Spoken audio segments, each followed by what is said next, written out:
अल्हम्दुलिल्लाह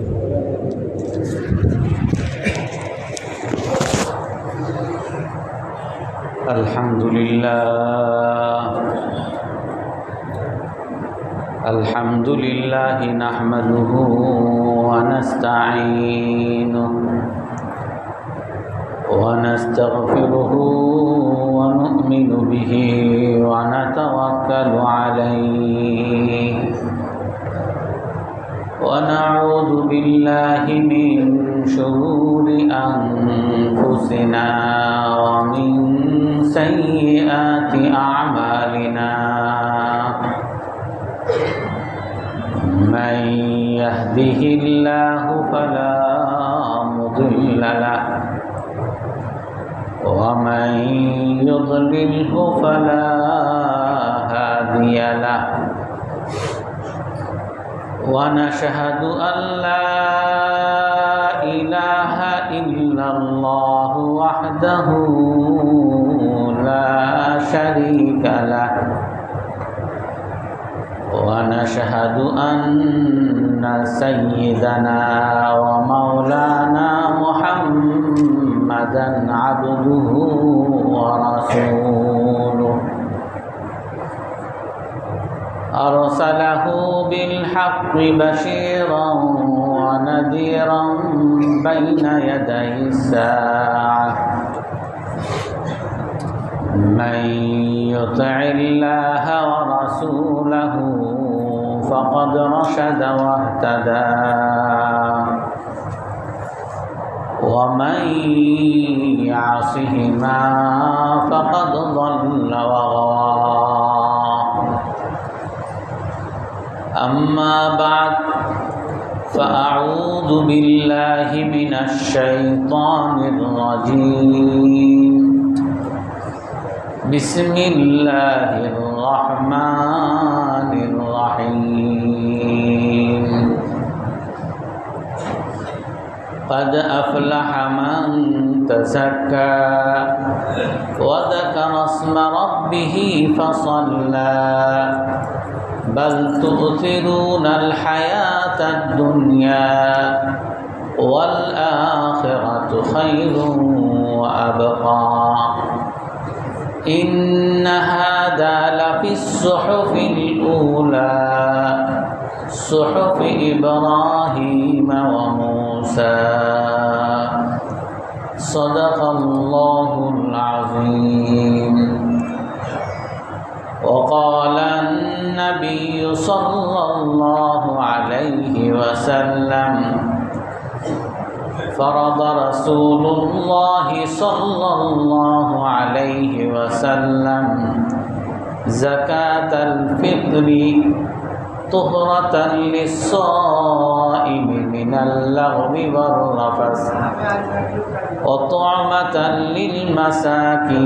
للمساكين فمن أداها قبل الصلاة فهي زكاة مقبولة ومن أداها بعدها فهي صدقة من الصدقات أو كما قال عليه الصلاة والسلام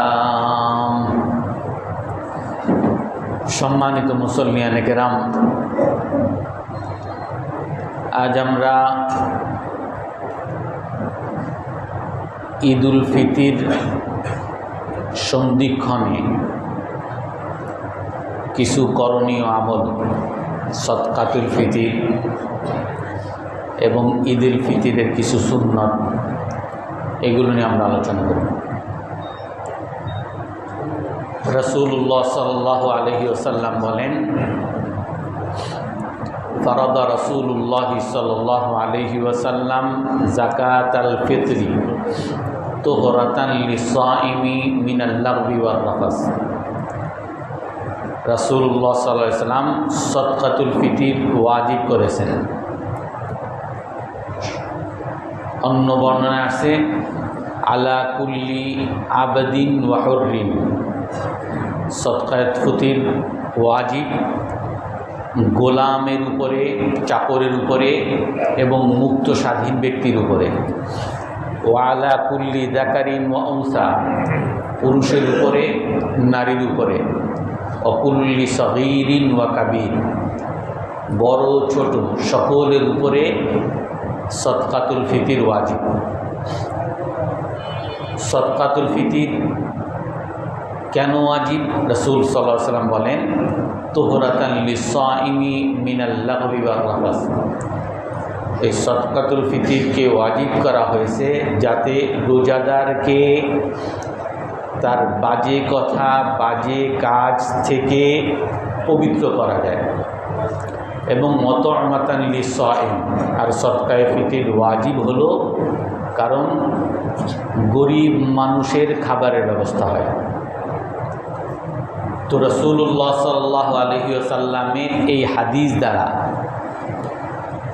একটা জিনিস স্পষ্ট যে সদকায়ে ফিতির ওয়াজিব যারাই রোজা রাখবে, যারাই মুসলমান, সকলের উপরে, ছোট বড়, পুরুষ নারী, গোলাম চাকর, মুক্ত স্বাধীন, সকলের উপর ওয়াজিব। এখানে ইমাম আবু হানিফা রহমতুল্লাহ আলাইহি বা আমাদের মাযহাবে একটু ছাড় আছে যে যারা এই সদকায়ে ফিতির তাদের উপরই ওয়াজিব যারা এই ঈদুল ফিতরের দিনে নেশাব পরিমাণ সম্পদের মালিক হবে। অর্থাৎ জাকাত দেওয়ার জন্য যেমন শর্ত হলো জাকাতের সম্পদের উপরে পুরো 1 বছর ঘুরতে হবে, কিন্তু সদকায়ে ফিতির ওয়াজিব হওয়ার জন্য এই সম্পদের উপরে পুরা 1 বছর ঘোরা কোনো শর্ত না। ঈদুল ফিতরের দিনে যদি কেউ এই নেশাব পরিমাণ সম্পদের মালিক হয় তার উপরই সদকায়ে ফিতির ওয়াজিব। এবং অন্যান্য মাযহাবে আবু হানিফা রহমতুল্লাহ হানাফি মাযহাব ছাড়া অন্যান্য মাযহাবে হলো যে যাদের কাছে খাবারের, ঈদের দিনের খাবারের সম্পদ আছে, ঈদের দিন খাইতে পারতেছে, যে খাইতে পারতেছে তার উপরই সদকায়ে ফিতির ওয়াজিব।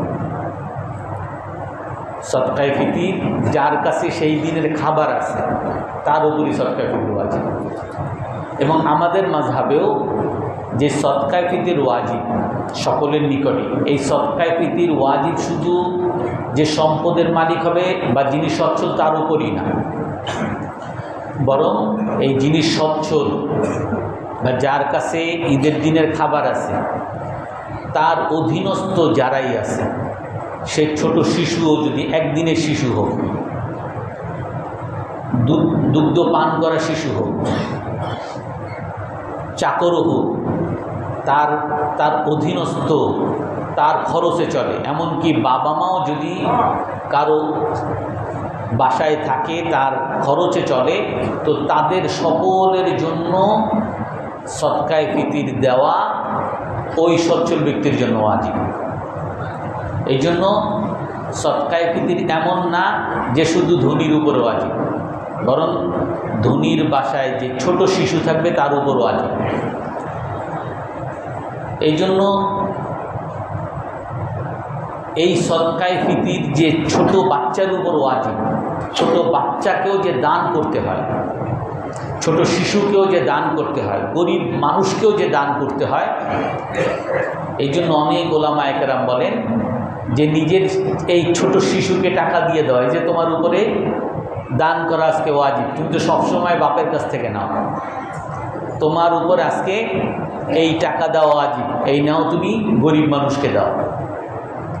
বাসায় যে চাকর, তুমি তো সবসময় মনিবের কাছ থেকে, পরিবারের কর্তার কাছ থেকে টাকা নাও, এই যে তোমার উপরে আজকে সদকায়ে ফিতির ওয়াজিব, এই সদকায়ে ফিতিরটা তুমি দিয়ে দাও, তুমি সবসময় নাও, আজকে দাও।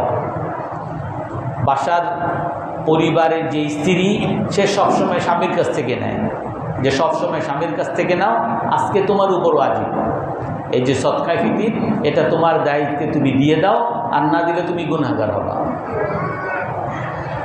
যে এই সদকায়ে ফিতিরটা ওয়াজিব সকল মানুষ, সকল শ্রেণীর মানুষের উপরে। কেন? তুহরাতান লিস-সাইমি মিনাল লাগবি ওয়ার রাফাস। দুইটা উদ্দেশ্য রাসূলুল্লাহ সাল্লাল্লাহু আলাইহি সাল্লাম হাদিসের মধ্যে বলেছেন। এক একটা উদ্দেশ্য হলো যে রোজাদারকে তার যত ভুল ত্রুটি করেছে রমজানে এই ভুল ত্রুটি থেকে পবিত্র করা।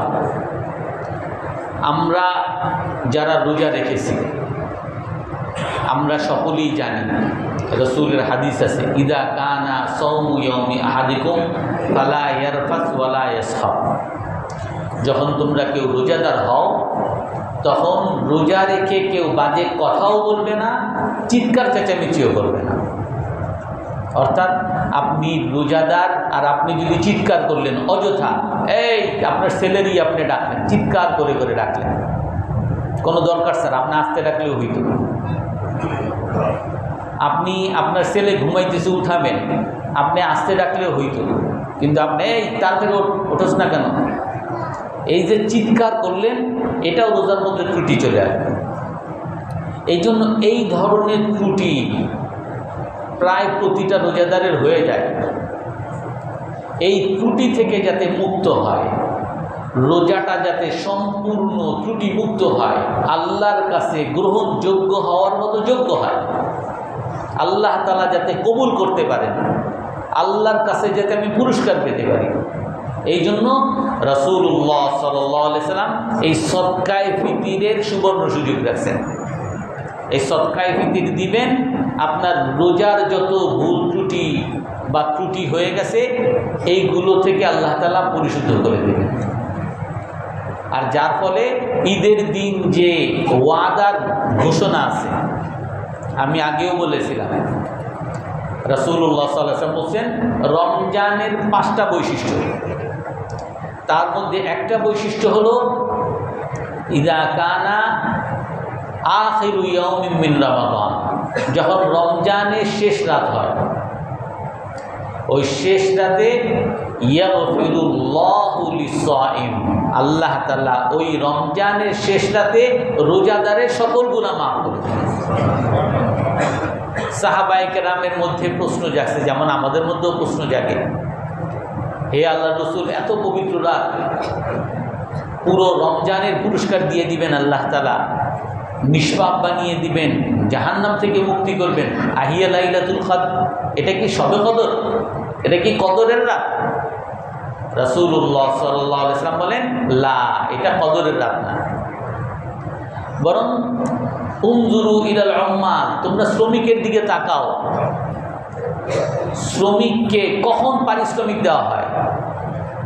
আপনি লেবার আনছেন, আপনার বাসায় রাজমিস্ত্রি আনছেন ওয়াল করার জন্য, কোনো কন্ট্রাক্টর বা আপনি বাড়িওয়ালা যিনি রাজমিস্ত্রিকে আনছেন, সকালবেলা আসছে কাজ করবে, তার আগে কি আপনি পারিশ্রমিক দিয়ে দেন যে তোমার আজকে 800 টাকা বেতন, এই যে দিয়ে দিলাম তোমারে?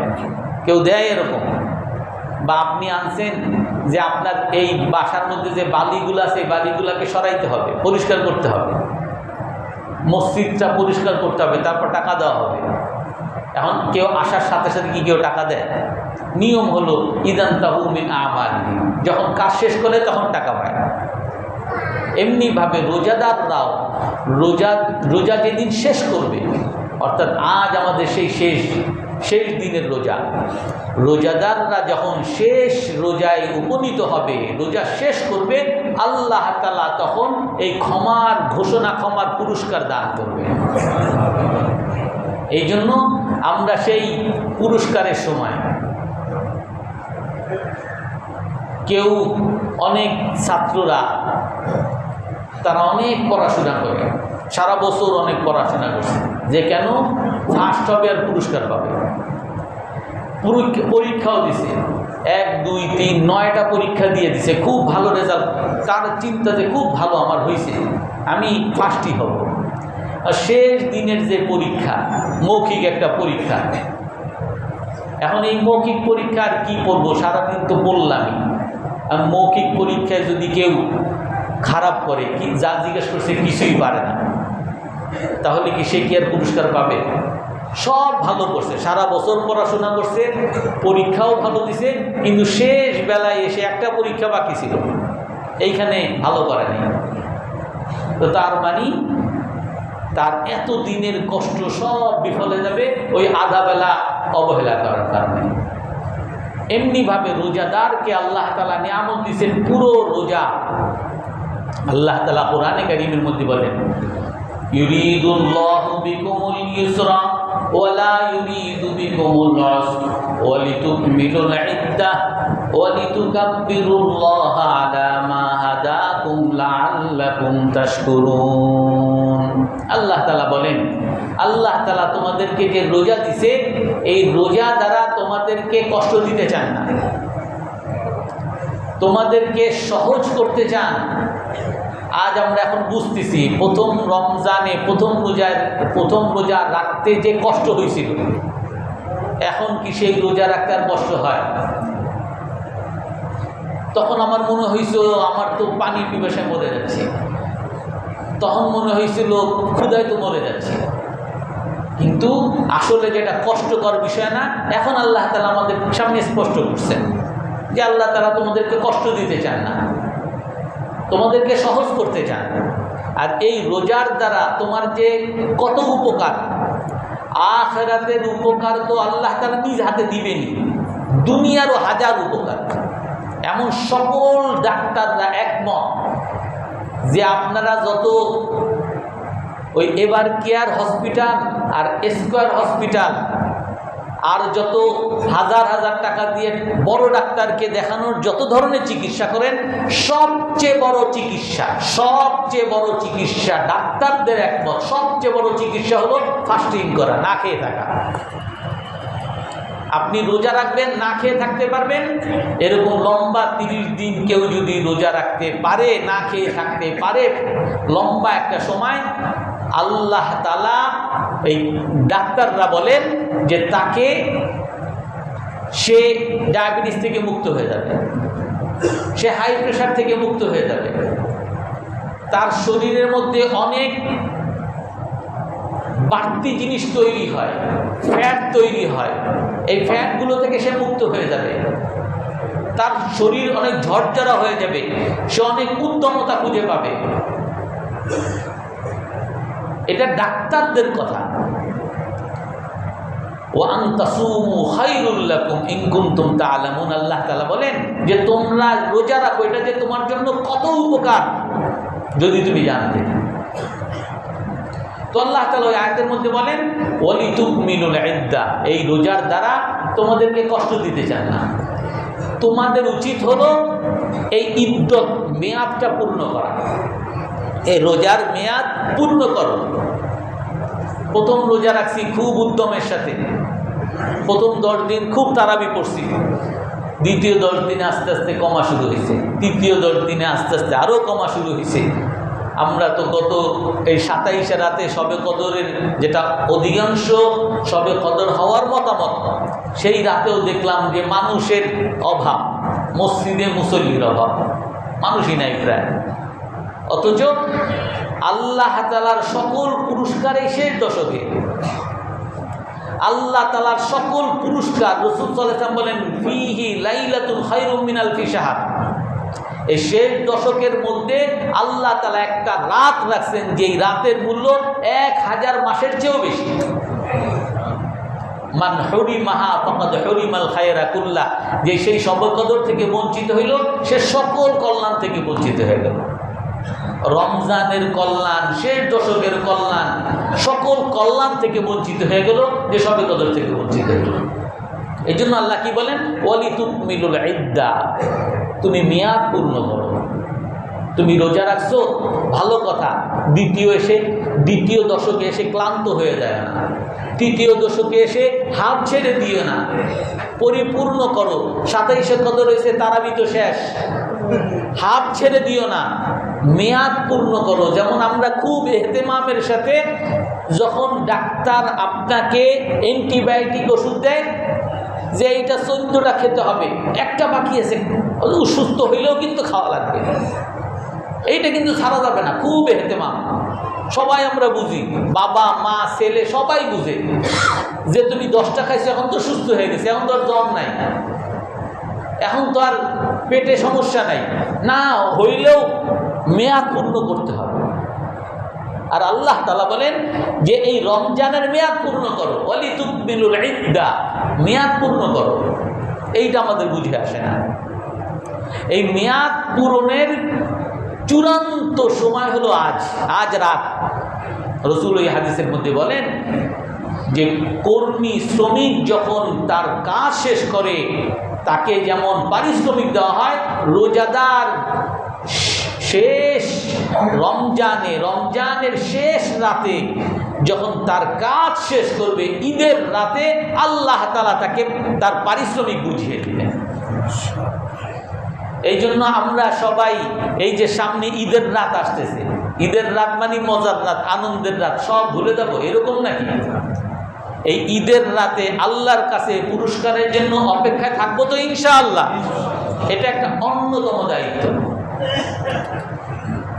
সকল রোজাদারের একটা অন্যতম দায়িত্ব হলো এই শেষ রাতের অর্থাৎ ঈদের রাতে বিশেষ ইবাদতে, আল্লাহর কাছে বিশেষ ইবাদতে মশগুল হওয়া। বিশেষ ইবাদত কি? এই রাতে তো তারাবিও নাই। বিশেষ ইবাদত কি? বিশেষ ইবাদত হলো আল্লাহ তাআলা ওই আয়াতের পরে বলেন, ওয়া ইযা সাআলাকা ইবাদি আন্নী ফাইন্নী করিব উজিবু দাওয়াতাদ দাঈ ইযা দাআন। আমার বান্দারা যখন আপনাকে জিজ্ঞাসা করে আমি কোথায়, আল্লাহ কোথায়, ফাইন্নী করিব, সব জায়গায় আল্লাহ বলেন আপনি বলে দেন, এখানে এটাও বলে না, সরাসরি আল্লাহ বলেন ফাইন্নী করিব, আমি বান্দার একেবারে কাছে আছি। অন্য আয়াতে আছে ওয়া নাহনু আকরাবু ইলাইহি মিন হাবলিল ওয়ারিদ, মানুষের গর্দানে যে রগ, অর্থাৎ মানুষের এই রগ, যেই রগ দ্বারা সে বেঁচে আছে, শ্বাস প্রশ্বাস নিতেছে, এই রগটা যতটুকু না তার কাছে, এর চেয়েও আমি তার কাছে বেশি, আমি এতটা তার কাছে আছি। সে যদি মনে মনে কোনো কথা বলে আমি শুনি, সে মনে মনে কিছু বলে, ফিসফিস করে বলে, সেগুলো আমি শুনি। উজিবু দাওয়াতাদ দাঈ, যখন কোনো দোয়াকারী আমার কাছে দোয়া করে আমি তার দোয়ার ডাকে সাথে সাথে সাড়া দিই। ফালইস্তাজিবু লি, অতএব তারা যেন আমার ডাকে সাড়া দেয়। ওয়াল ইউমিনু বি, আমার উপর ঈমান আনে। আল্লাহ বলেন তারা যাতে আমার ডাকে সাড়া দেয়। আমরা আল্লাহর ডাকে সাড়া দিব। কি আল্লাহর ডাকে সাড়া দিব? আমরা যাতে আল্লাহর কাছে দোয়া করি। এখন তো বিষয় সব জায়গায় উল্টো হয়ে গেছে। আমি আল্লাহর কাছে চাইলে আল্লাহ তাআলা দেওয়ার জন্য বসে আছেন, বলছে আমার কাছে দোয়া করবে, আমি সাথে সাথে কবুল করব। তারা যাতে আমার ডাকে সাড়া দেয়, মানে কি? আমি আল্লাহর কাছে যাতে চাই। ওয়াল ইউমিনু বি, তারা যাতে আমার উপর ঈমান আনে, বিশ্বাস করে, আমাকে বিশ্বাস করে যে আমার কাছে চাইলে তার হবে। রমজানে বোনাস পাই নাই তো এখন আল্লাহর কাছে দোয়া করলে কি হবে? আগে তো আমার মালিকরে বলতে হবে, আগে আমার বসরে বলতে হবে, কেন বোনাস সে দিবে না? যে আল্লাহর কাছে চাইলে, আল্লাহ তো বলছে আল্লাহর কাছে চাও আল্লাহ দিবে, যে আল্লাহর কাছে চাইলে তো হবে না মনে হয়, আগে তো মালিকরে ঠিক করতে হবে, তারপর আল্লাহর কাছে বলবো। অথচ আল্লাহ বলেন আমার কাছে আমার ডাকে সাড়া দাও এবং আমাকে বিশ্বাস করো যে আমি দিতে পারবো, আমি যে তোমাকে দেই সেই কথা বিশ্বাস করে আমার কাছে দোয়া করো। জন্য রাসূল সাল্লাল্লাহু আলাইহি ওয়াসাল্লাম হাদিসের মধ্যে বলেন উদউল্লাহ ওয়া আনতুম মুকিনুনা বিল ইজাবা, তোমরা আল্লাহর কাছে দোয়া করো, আল্লাহ যে তোমার ডাকে সাড়া দিবেন সেই কথার বিশ্বাস রেখে। আপনি দোয়া করেন এ আল্লাহ চাকরি দেন, আর বলেন আমি কেমনে চাকরি পাবো, আমারে ওই জায়গায় তো ওখানে তো সব ঘুষের মাধ্যমে চাকরি নেয়, আমি তো ঘুষ দিতে পারি নাই, আমার তো চাকরি হবে না। যদি এই ধরনের আল্লাহর উপরে বিশ্বাসই না থাকে, রাসূল বলেন এই দোয়া তো কবুল হবে না। কবুল হওয়ার শর্ত হইল উদউল্লাহ, আল্লাহর কাছে দোয়া করো, ওয়া আনতুম মুকিনুনা বিল ইজাবা, আল্লাহ তাআলা তোমার দোয়া কবুল করবেন এই বিশ্বাস রাখো। আল্লাহ তাআলা কবুল করে তোমাকে দিতে পারেন এই বিশ্বাস রাখো। তোমাকে বাঁচিয়ে রাখছেন, দেখতে দিতেছেন, তোমার শরীরের সমস্ত অঙ্গ প্রত্যঙ্গ সচল রাখছেন, যেটা কারো ক্ষমতা নাই। আপনার শরীরের রক্ত প্রবাহ যদি বেড়ে যায় 120, 140, 50 এর উপর উঠে যায়, যদি 200 উঠে যায়, স্ট্রোক করবেন আপনি। এইগুলো আল্লাহ তাআলা সচল রাখছেন। আল্লাহ তাআলা ধারাবাহিকভাবে এই রক্ত চলাচল স্বাভাবিক রাখছেন। যদি কোনো জায়গা আটকে যায়, কোনো এক জায়গায় রক্ত আটকে গেছে, আপনার স্ট্রোক করবেন, হার্ট স্ট্রোক হয়ে যাবে, ওইখানে আপনার ভেইনের মধ্যে আপনাকে অপারেশন করতে হবে। অথচ এগুলো সব আল্লাহ তাআলা সচল রাখছেন আপনার চাওয়া ছাড়াই। আপনাকে চোখে দেখতে দিতেছেন আপনার চাওয়া ছাড়াই। প্রতিদিন আপনার খাবার হজম করতেছেন আল্লাহ তাআলা চাওয়া ছাড়াই। আপনার হাত পা সব সচল রাখছেন আপনার আল্লাহর কাছে চাওয়া ছাড়াই। তো আল্লাহ তাআলা সব কিছু আপনাকে দিতে পারেন, সেই আল্লাহ আপনার দোয়া কবুল করতে পারবেন না? উদউল্লাহ ওয়া আনতুম মুকিনুনা বিল ইজাবা। আল্লাহর কাছে দোয়া করো আর আল্লাহ তাআলা তোমার দোয়া কবুল করবেন, এই বিশ্বাস রাখো। এই জন্য এক হাদিসের মধ্যে আছে, যে ব্যক্তি হজ করে বা উমরা করে আর আল্লাহ তাআলা তার হজ বা উমরা কবুল করছে কিনা এই ব্যাপারে সন্দেহ থাকে, আল্লাহ তাআলা তার উপর রাগ হয়ে যায়। আপনি যখন হজ করবেন, আপনি যখন উমরা করবেন, আপনার বিশ্বাস থাকতে হবে যে আল্লাহ তাআলা আপনার এই আমলকে কবুল করবেন। আর কবুল করার মতো যত ধরনের কাজকর্ম সেগুলো আপনাকে করতে হবে। রাসূলুল্লাহ সাল্লাল্লাহু আলাইহি ওয়াসাল্লাম হাদিসের মধ্যে বলেন, মান লাম ইয়াসআলিল্লাহা ইয়াগদাব আলাইহি, যে আল্লাহর কাছে চায় না আল্লাহ তার উপর রাগ হয়। যে আল্লাহর কাছে দোয়া করে না আল্লাহ তার উপর রাগ হয়। আপনি দুনিয়ার মানুষের কাছে চায়া দেখেন, যে এমপি সাহেব, যে মন্ত্রী সাহেব হয়তো বলছে আপনার এলাকার সমস্ত সমস্যার সমাধান করব, রাস্তা ঠিক করব, আপনাদের চাঁদাবাজি মুক্ত করব, সব আমি করে দিব। এই এমপির কাছে গিয়ে বলেন যে আমাদের রাস্তা তো খারাপ, আমাদের এখানে তো ড্রেন খারাপ, আবার পরের দিন যান ড্রেনের অবস্থা তো খারাপ, আমাদের এখানে তো সব ময়লা আবর্জনা আটকে আছে। 2 দিন যান, 3 দিন যান, তৃতীয় দিন আপনার ঢুকতেই দিবে না।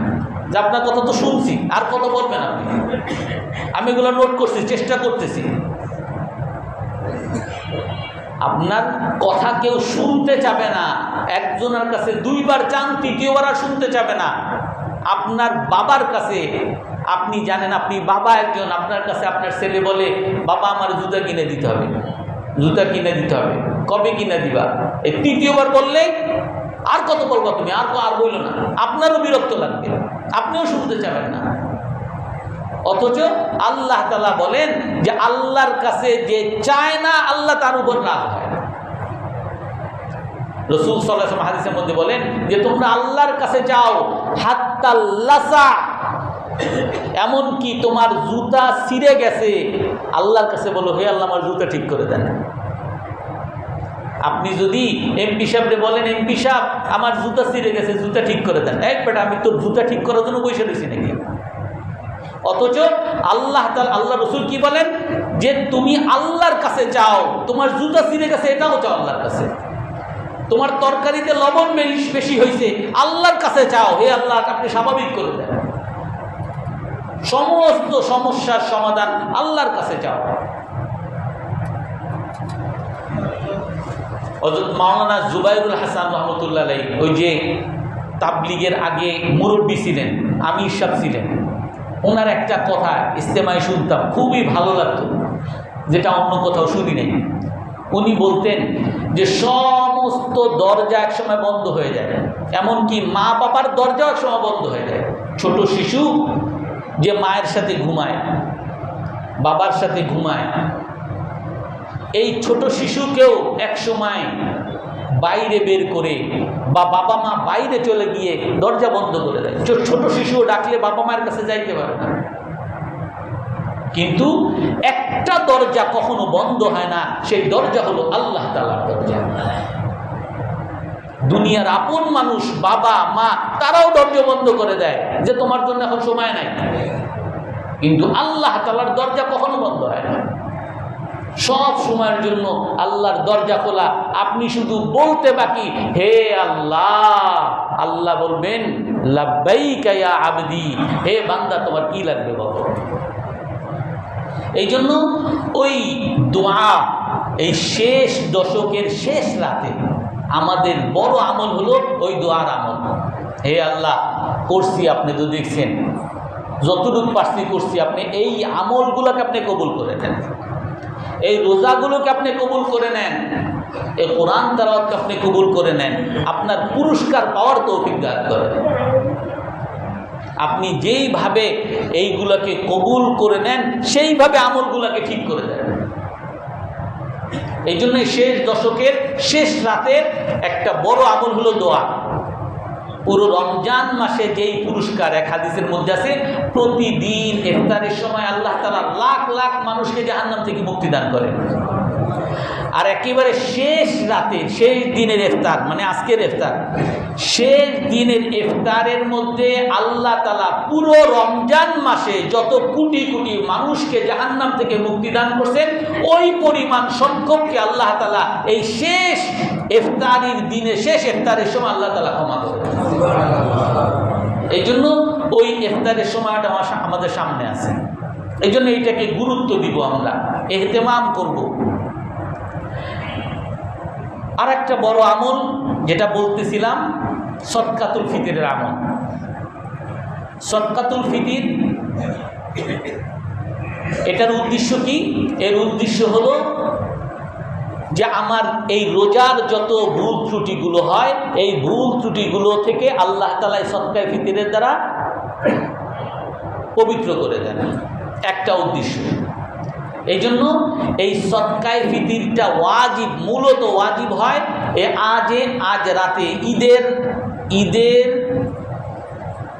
চাঁদ দেখা যাওয়ার সাথে সাথে। মূলত ওয়াজিব হলো ঈদের চাঁদ দেখা গেছে, তখন আপনার সদকাতুল ফিতর ওয়াজিব, তার আগে ওয়াজিব হয় না। তবেও হযরত ইবনে আব্বাস রাদিয়াল্লাহু তাআলা সহ আরও বেশ কিছু সাহাবী, তারা 2-1 দিন আগেও সদকায়ে ফিতর দিতেন, দেওয়ার অনুমতি আছে। আপনি যদি চান এখন দিতে বা 2-1 দিন আগেও দিতে পারেন, কিন্তু মূলত ওয়াজিব হয় ঈদের চাঁদ দেখা যাওয়ার সাথে সাথে। অর্থাৎ কেউ যদি আপনার পরিবারের একটা সন্তান, তার উপরে তো সদকায়ে ফিতর ওয়াজিব, কিন্তু সে ঈদের চাঁদ ওঠার আগে আগে মারা গেল, তো তার উপর আর ওয়াজিব হইল না। অথবা আপনার একটা সন্তান ওই ঈদের চাঁদ ওঠার সময় দুনিয়াতে আসলো, মায়ের পেট থেকে বের হইল, তো তার উপরে যাকাত সদকায়ে ফিতরটা ওয়াজিব হয়ে যাবে। এই জন্য ওই সদকায়ে ফিতর আদায় করার মাধ্যমে আমি আমার রোজাটাকে পবিত্র করে আল্লাহর কাছে দোয়ায় আমি মশগুল হব।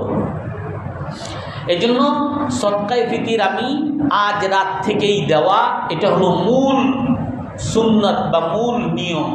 এবং কখন পর্যন্ত দেওয়া যায়? হাদিসের মধ্যে আছে স্পষ্ট, ফামান আদ্দাহা ক্বাবলা সালাতি ফাহিয়া যাকাতুল মাকবুলা। ঈদের নামাজের আগে যে সদকায়ে ফিতর আদায় করলো, তারটা আল্লাহর কাছে গ্রহণযোগ্য। ওমান আদ্দাহা বাদাহা, আর ঈদুল ফিতরের নামাজের পরে যে আদায় করলো, তারটা সাধারণ দান হিসাবে গণ্য হবে। সদকায়ে ফিতর আদায় হয়ে যাবে, ওলামায়ে কেরাম বলেন, কিন্তু মূল হলো আপনাকে আল্লাহর কাছে গ্রহণযোগ্য যদি করতে হয়, ঈদের নামাজের আগেই আপনাকে দিতে হবে। আর এই সদকায়ে ফিতর এটা আপনার পরিবারের সকলের উপরে ওয়াজিব। অনেকে বলতে পারেন যে আমার উপরে তো ওয়াজিবই হয় নাই, কারণ আমার তো নিসাব পরিমাণ সম্পত্তি নেই। ভালো কথা, আপনার ওয়াজিব নেই, কিন্তু আপনি যদি দেন তাহলে গুনাহ নাই। আর এইটা যদি ওয়াজিব হিসাবে, আমাকে একজন মাসলা জিজ্ঞেস করতেছিল, হুজুর আমার তো এরকম সম্পদ আছে আর আমি এমনি কিছু দানও করি।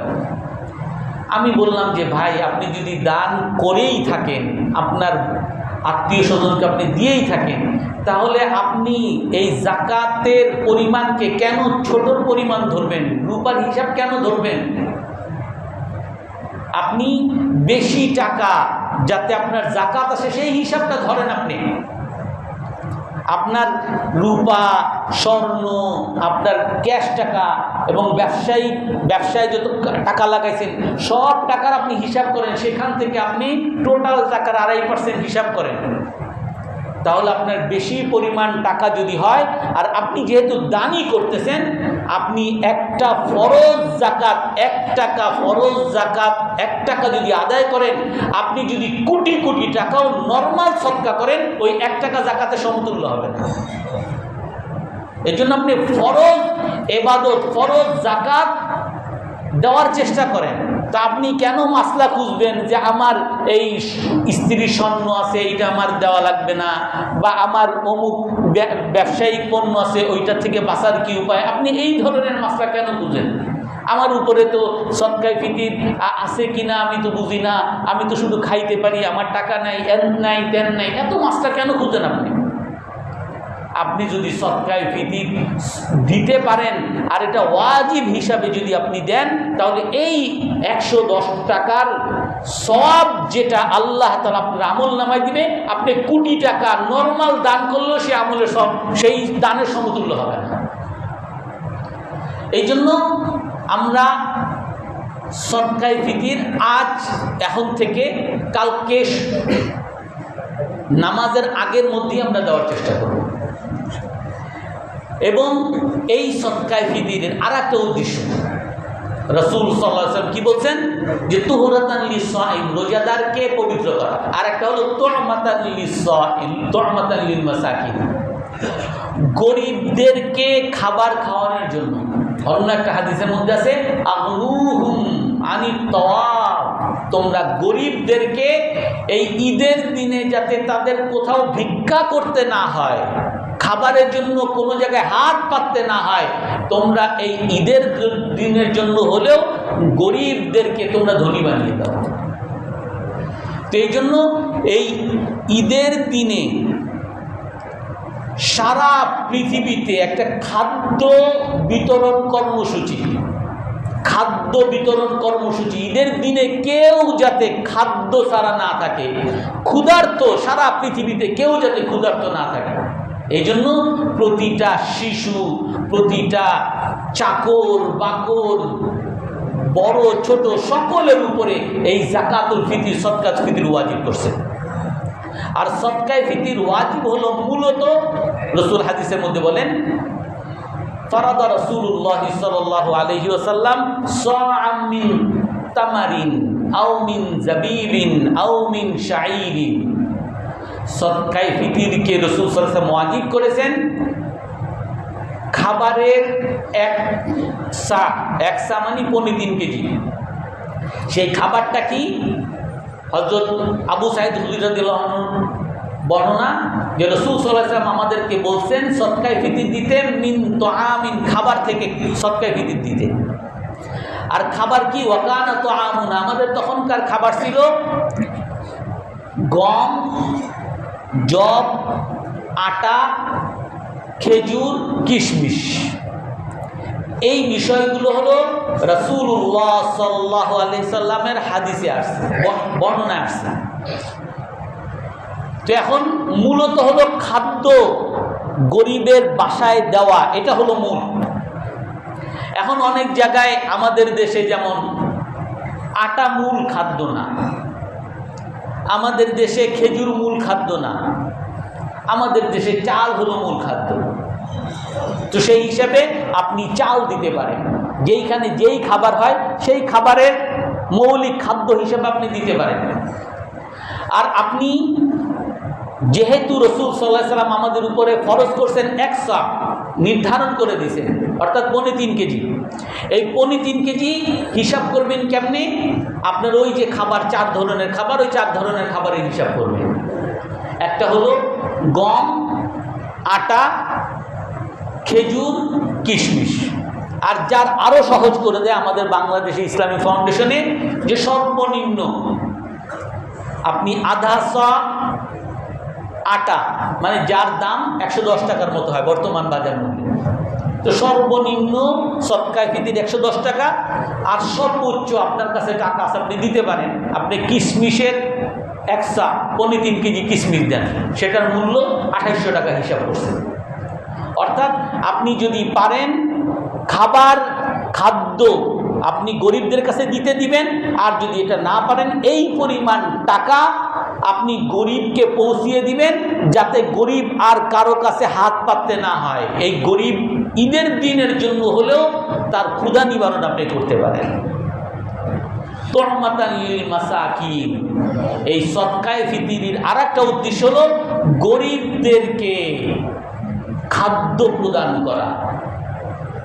আর এর মূল মৌলিক বিষয় হলো যে আমি সারা রমজান রোজা রেখেছি, না খেয়ে থেকেছি, না খেয়ে থাকার কষ্ট আমি বুঝেছি, না খেয়ে থাকতে যে কি কষ্ট এটা আমি হারে হারে টের পেয়েছি। অতএব কমপক্ষে একটা দিন হলেও আমিও খাবো আর কোনো মানুষ যাতে ক্ষুধার্ত না থাকে এই চেষ্টাটা করবো। এই জন্য সদকায়ে ফিতর। আপনি গরিবের পাশে সহমর্মিতা প্রকাশ করা, গরিবের সাথে কাঁধে কাঁধ মিলানো, আপনার বৈষম্য দূর করা, কোনো ভেদাভেদ না। ইসলামে মৌলিক বিষয় হলো বৈষম্য দূর করা। আপনি দেখেন আমাদের এই ঈদের নামাজে কি এমন আছে যে প্রধানমন্ত্রী এক জায়গায় তার জন্য বিশেষ একটা রুম থাকে, সেখানে নামাজ পড়ে, অথবা প্রেসিডেন্ট উনি নামাজ পড়ানোর জন্য একটা বিশেষ একটা রুম ঠিক করছে, ওইটা হলো আর্মি দিয়ে পুলিশ দিয়ে ঘেরাও করা, ওইখানে নামাজ পড়ে। এরকম কি নামাজ হবে যদি কোনো প্রধানমন্ত্রী কোনো প্রেসিডেন্ট নামাজ পড়ে? অর্থাৎ নামাজ পড়তে হবে ওই প্রধানমন্ত্রী প্রেসিডেন্ট যেখানে নামাজ পড়বে ওইখানে ওনার পাশে ওনার বাড়ির কর্মচারী, ওনার বাড়ির সুইপারও যদি দাঁড়ায় তার পাশে দাঁড়িয়েই তাকে নামাজ পড়তে হবে। ভেদাভেদ নাই, ইসলামে বৈষম্য নাই। বৈষম্যহীন সমাজ গড়া হলো ইসলামের মৌলিক বিষয়। এই অনুভূতি ধারণ করার মৌলিক উদ্দেশ্য হলো এই সদকায়ে ফিতর। আপনি সদকায়ে ফিতর দিচ্ছেন যে আপনি শুধু খাবেন, আপনি শুধু সুন্দর জামা পরবেন, আপনি শুধু সুন্দর জামা কাপড় পরবেন, সুন্দর জুতা পরবেন, আর গরিব মানুষের কোনো খোঁজ খবর নেবেন না। আপনার রোজা আল্লাহর কাছে কবুলই হবে না। কারণ আপনার রোজা কবুল হওয়ার জন্য সদকায়ে ফিতর শর্ত, ওয়াজিব। এটা আপনি সদকায়ে ফিতর দিবেন, ওই গরিব মানুষের পাশে দাঁড়ানোর ঘোষণা দিবেন, তার সাথে বৈষম্য দূর করার ঘোষণা দিবেন, তারপরে গিয়ে আপনার রোজা, নামাজ, ইবাদত এগুলো কবুল হবে। এই জন্য আমাদেরকে ওই মৌলিক বিষয় এগুলোকে ধারণ করতে হবে যে আমরা এই সামনে ঈদ আসতেছে, ঈদ এমন না, ঈদের একটা সুন্নত এটা যে আপনি একটা সুন্দর জামা পরবেন, ঈদের সুন্নত এটা। হযরত ওমর ইবনে খাত্তাব রাদিয়াল্লাহু তাআলা বাজারে গেছেন, বাজারে গিয়ে আখাদা জুব্বাতাম মিন ইস্তাবরাকের একটা জুব্বা কিনছেন, জুব্বা নিয়ে আসছেন, নিয়ে এসে রাসূল সাল্লাল্লাহু আলাইহি ওয়াসাল্লামকে বলেন, হে আল্লাহর রাসূল, ইবতাআহা, এই ইস্তাবরাকের জুব্বা এইটা আপনি কিনে নেন। কেন? যাতে আপনি এইটা ঈদের সময় পড়তে পারেন, জুম্মার সময় পড়তে পারেন। মেহমান যখন আপনার কাছে আসে, বিদেশি মেহমান, অতিথিদেরকে আপ্যায়ন যখন করেন তখন আপনি পড়তে পারেন। রাসূলুল্লাহ সাল্লাল্লাহু আলাইহি ওয়াসাল্লাম তার এই কাজকে রাসূল সাল্লাল্লাহু আলাইহি ওয়াসাল্লাম সমর্থন দিয়েছেন, হ্যাঁ এটা দরকার। এবং রাসূল আপনার হাদিসের মধ্যে আছে, হযরত আনাস বিন মালিক রাদিয়াল্লাহু আনহু বলেন, কানা লাহু জুব্বাতুন, রাসূল সাল্লাল্লাহু আলাইহি ওয়াসাল্লাম একটা বিশেষ জুব্বা ছিল, বিশেষ একটা জামা ছিল, ইয়ালবাসুহা লিল ঈদাইন, ঈদের সময় পড়তো, জুমার দিনে পড়তো, অন্য সময় এটা পড়তো না। ওমর ইবনে খাত্তাব রাদিয়াল্লাহু তাআলা সেই জামা নিয়ে আসছেন। রাসূল সাল্লাল্লাহু আলাইহি ওয়াসাল্লাম তখন কি বলেন যে তোমার ঈদের দিনে ভালো জামা পরাটা তো ঠিক আছে, কিন্তু তুমি যে জামা আনছো এটা হলো রেশমের জামা। ইন্না হাদিহি লিবাসু মান লা খালাকা লাহু ফিদ দুনিয়া ফিল আখিরাহ, এইটা হলো তাদের পোশাক, এই রেশমের পোশাক হলো, সিল্কের পোশাক হলো তাদের পোশাক যাদের আখিরাতে কোনো অংশ নেই। অর্থাৎ এটা পরা হারাম, এটা আমি পড়তে পারবো না। কিন্তু ঈদের দিনে ভালো জামা পরা এটা একটা সুন্নাত, রাসূল সাল্লাল্লাহু আলাইহি ওয়াসাল্লাম সবসময় পড়তেন। তা আপনার সবচেয়ে ভালো জামা যেটা, এটা আপনি পরবেন, পরা সুন্নাত।